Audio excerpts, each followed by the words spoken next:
then talk a little bit about United Way, and I'll do that, and then Peter will talk specifically about what's happening here in this building. And there's a lot happening here. So first of all, I'm Kieran Gaudioso, and I'm with United Way of Northern New Jersey, and Montclair is a big part of our 5-county footprint.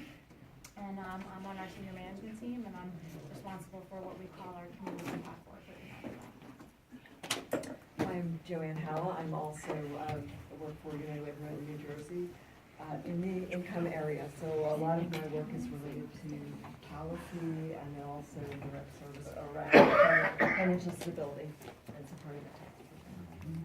And I'm Monica Conover, and I also work for United Way, and I under the income umbrella, and I manage the tax program.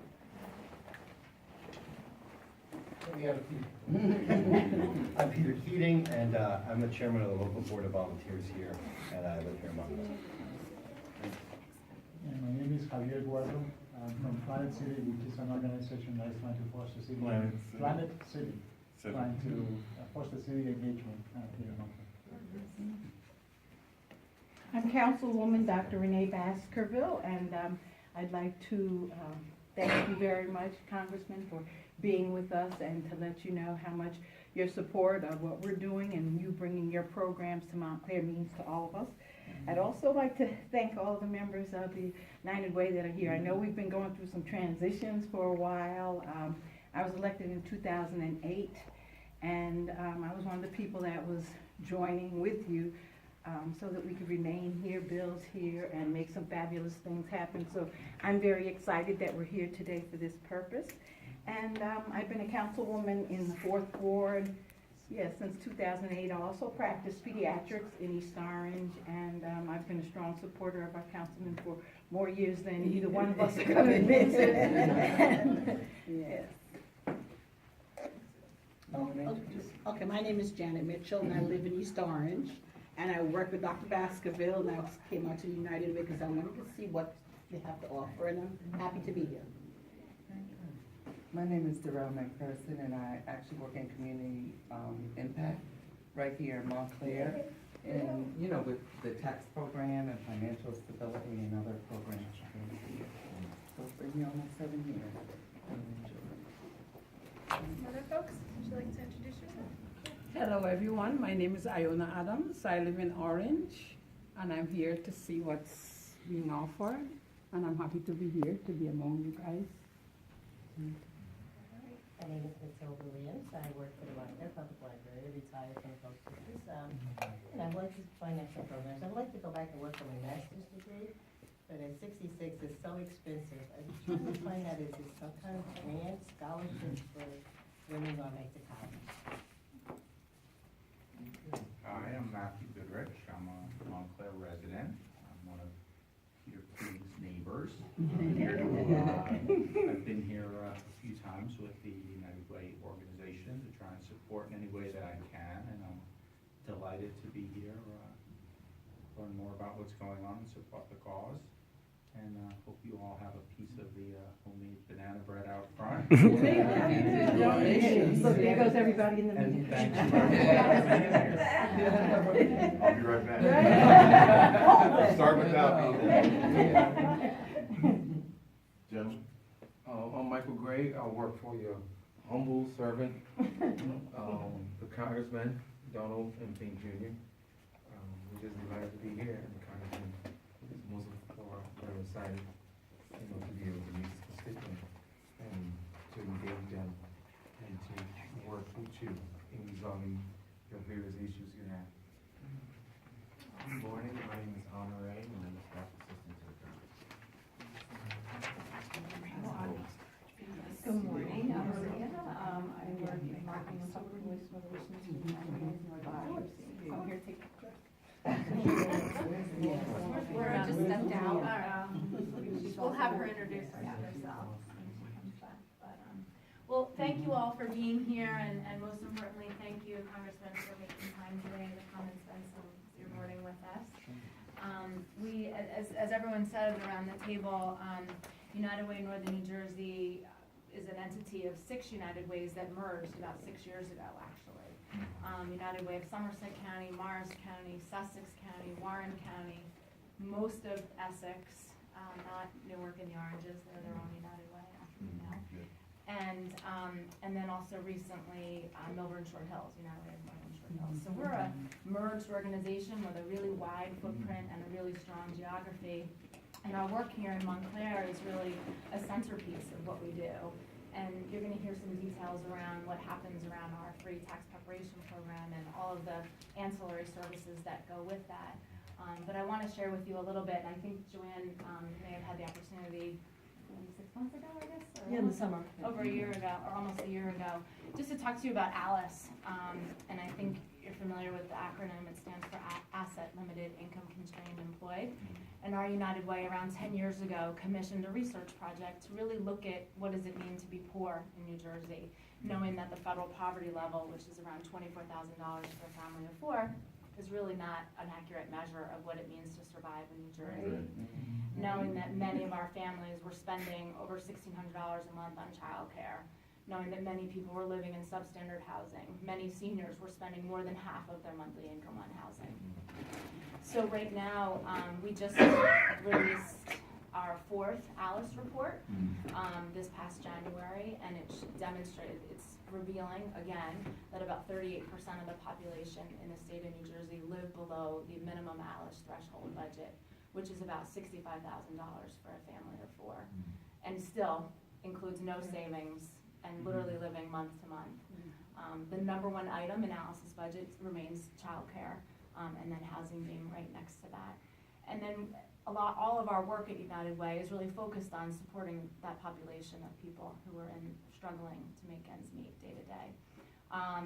New Jersey is also part of a national effort, and I share this with you because many of your colleagues in Congress are also with us. We have about 14 other states that we have done ALICE reports for. So there really is a national movement around this population and really redefining what it means to be poor, and thinking about how we can work together in communities to break down barriers and remove obstacles for folks to build financial independence. Do you have it by municipality? Yes. On the data? Yeah. I think you once did a presentation or discussion on the ALICE population here in Montclair, didn't you? Probably. We spoke at one time, yeah. Probably. But I found the data really helpful, and I'd like to, be able to keep up with it as you get it, if you could share it, because I think in a municipality like Montclair, not unlike some of the others, with the taxes, with the rents and other things, in addition to the child care, it gets more and more difficult for people that are, not at that $24,000, but are, making, working, two-family working, and still unable to make ends meet. Exactly. So this work is probably the most important work for the vast majorities across the nation right now. Absolutely, absolutely. Is Maria here? Did she pop out? Yeah. We probably have ALICE reports upstairs that we can pull for you, and some one-pagers that we can even get in your hands today. But certainly, if there are other groups that we'd like us to come talk to, and we can do a deep dive on the data, we can do an overview of the data. There's some interesting trends we're seeing around jobs and employment.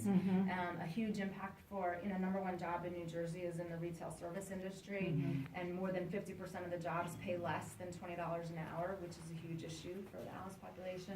And many jobs are being replaced by technology. So there's a lot of new information that's really not new, but there's data to back up the information.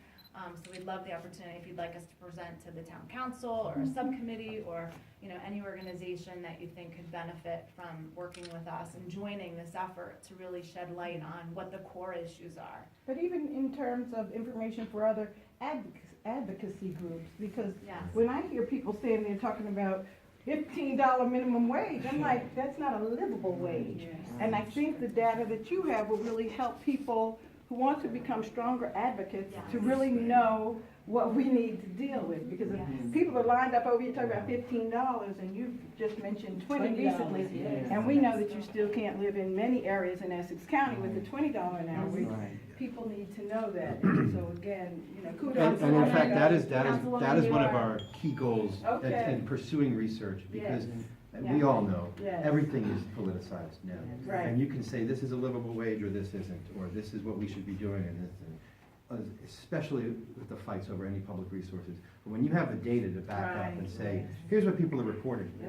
At this level of income, this percentage of people are still reporting trouble feeding their children. Yes. Or one fall down, the way I talk about a lot of it, one fall down a stairway, if you don't have health insurance, means you have to spend money you don't have on medical bills, and then you miss work, maybe you can't drive, and even at a certain wage, how many people are one small accident away from financial disaster? That's the kind of data that we're accumulating and putting together for the first time. You know, if I can step in, talking about data, and I know I'm from East Orange, and I am happy to be here. But talking about how the economy is, my aunt, as an instance, she's a 76-year-old senior, had a fire on New Year's Eve, lost her home. Her income is only $1,300 a month. Trying to find an apartment, everything is like $9,000. What would she have left for food? Nothing. All her savings that she retired after 30-something years working in a nursing home in West Orange, there's nothing left for her. You know, and I was just telling Dr. Baskerville, trying to find an apartment since New Year's Eve. It's not that there's none available, but she cannot afford what's available.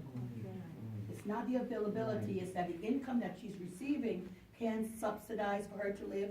And my uncle is in a nursing home on dialysis. It's very, very.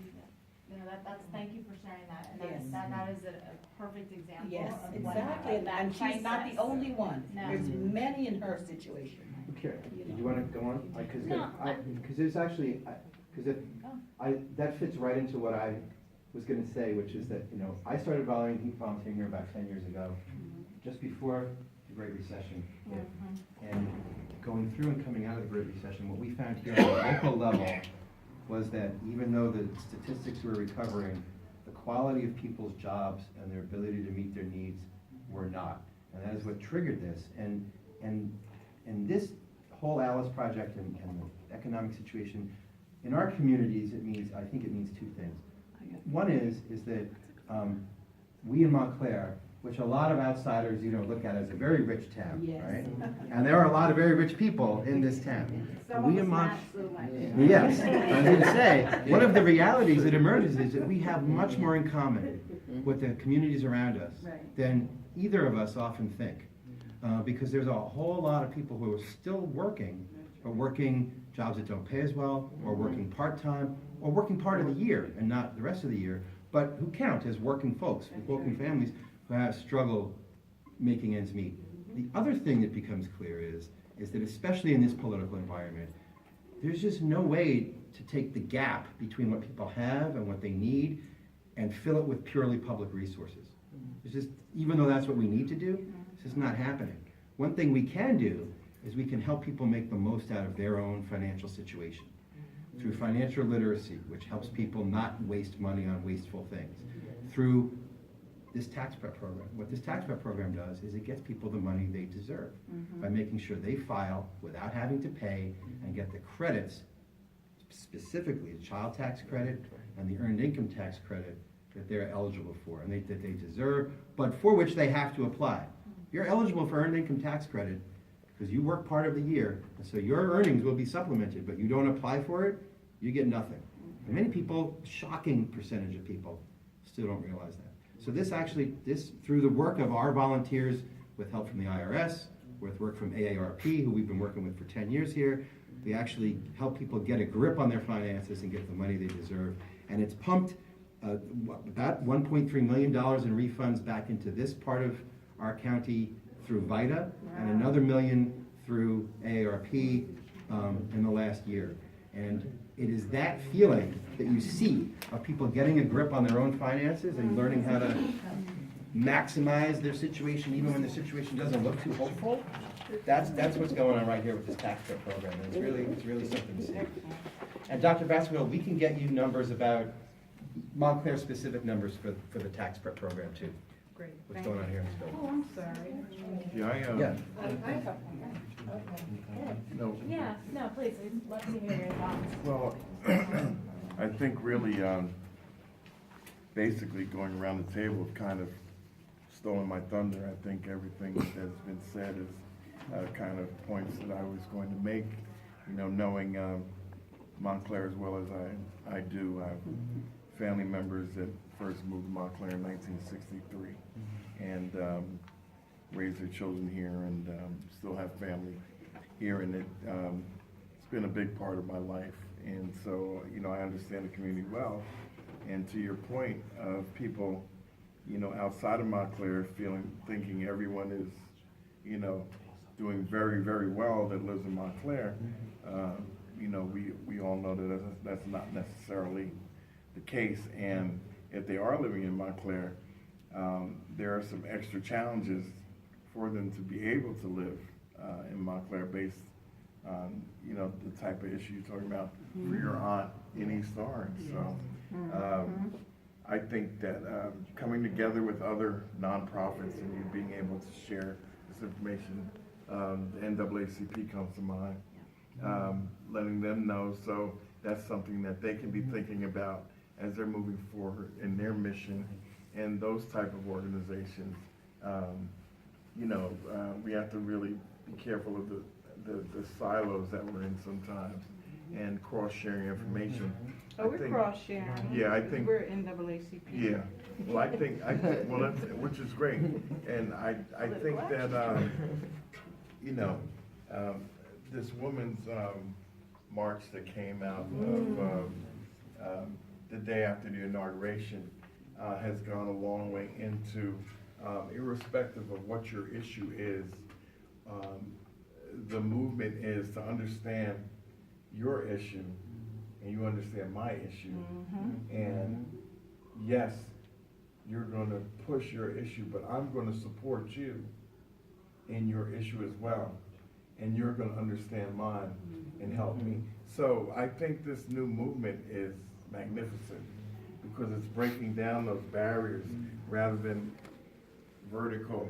They're working across to come together to build a strength. So I really applaud the young lady that, Tamika, I met her. What a little dynamo. I mean, I thought she was talking and she said, and you know, and I'm raising my 17-year-old son, I thought she was like 22 herself. But she comes out of Al Sharpton's camp, and just an absolutely incredible young lady. And so we had the opportunity to meet with her. So this whole new understanding of supporting each other across is something that I think is very exciting, which is going to help communities be tighter and come together and move together as a movement. And so, you know, I go back to supporting these type of tax programs as my days as a councilman in the city of Newark. Avida was very instrumental in starting a program there. And, you know, from its infancy, we saw it grow and has really become a very important part of that community. So, you know, I'm on the federal level, but I did not want to not engage in this type of program. So, you know, I'm really happy to be here with you in Montclair to see that you're doing the same type of work for the community. It's very important. And so, you know, I'm just really here to say thank you, really, for what you do.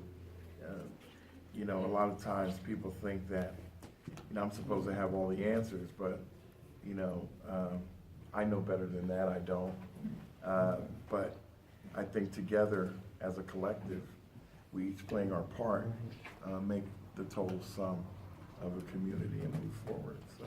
I'm glad. Our voice is heard because you're in Congress and maybe United Way needs that support from the chair that you sit in. So this organization can keep surviving to help those who can't, you know, because I really liked what, President, what you had to say is keeping people who can't be heard. This is what the United Way probably, you know, they're the voice for the younger herd.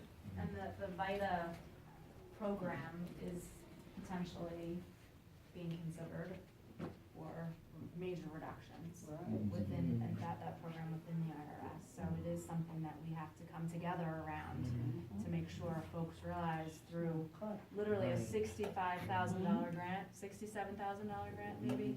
We have over 200 volunteers, over 40 tax sites, bringing all those money back to New Jersey residents. So it's, talk about an ROI. It goes a long way, and it really does bring many groups together, just by nature of what it is and what we're able to do together. So. You know, when unfortunately the tenor in Washington is to cut and reduce and slice, and unfortunately, it's going to be, you know, on the at the expense of the least of us. And you know, it's unfortunate, but that is the leadership, or lack of leadership, as I like to say, in Washington right now. People that are most needy in this nation, unfortunately, are going to suffer at the hands of this administration.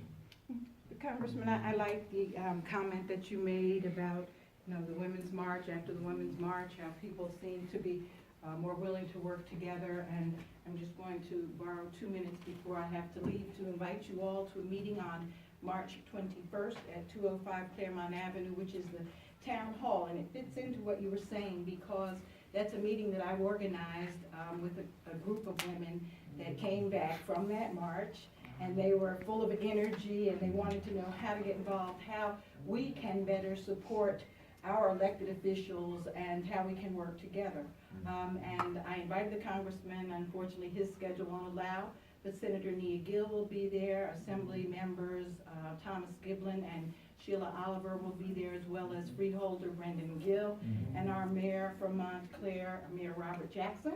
So I'm going to pass these out and spread the word, because I think it is time that we all come to the table together, work together, and figure out, you know, strategic plans of how we can support our elected officials and how the elected officials can better represent the masses. So thank you for those 2 minutes, and thank you guys for inviting me to the meeting. Thank you for the t-shirt. The photo op, make sure you got my good side. Oh, you did. Sorry. I like the marches, I believe in all that, but what good out of what people spend their energies, would it help the community? Would it come back with